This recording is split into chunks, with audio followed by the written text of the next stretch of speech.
talaga yan.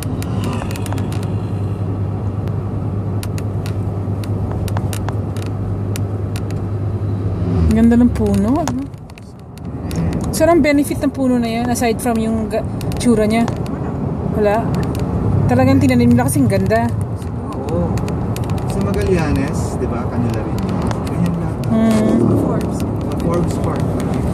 Silang nagano talaga dito. Itong kagandahan ng Calatagan talaga. Ito yung polo field. Ayan o. Ayan yung kabahay nila. Ayun no, their horses. Ito yung polo field. Ayan o. Well trained talaga yan.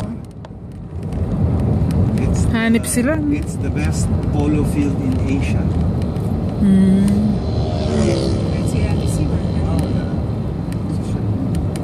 Yun, hangar ng mga aeroplano, yun o. Yung mga hangar yun. Kaliwat kanan yan, pati yung dito sa kanan, kanila rin yan eh. Kaya sa balon din pa lahat. Kaliwat kanan.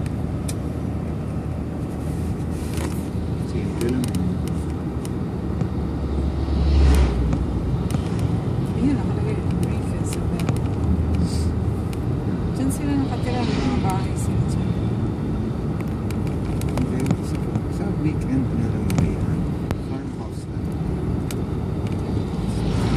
Hindi yan, guest house lang yan. Guest houses lang. Yung kanila yung nandun sa baba. Hindi, meron. Tapos yan, mango farm, mango orchard yan talaga. Rancho talaga, di ba? Hacienda. Yan ang tunay na hacienda. Yung isang teleserye, di ba? Dito sinushoot niya. Yeah. Nanonood ka ba ng teleserye? Hindi.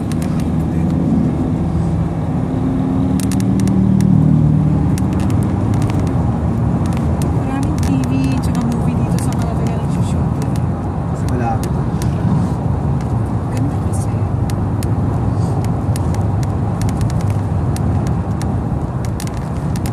Ano, yun yung hairstrip.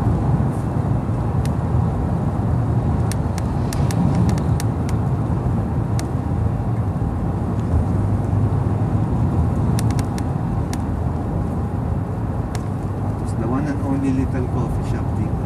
Yung corner naman. Kanila rin. May souvenir shop.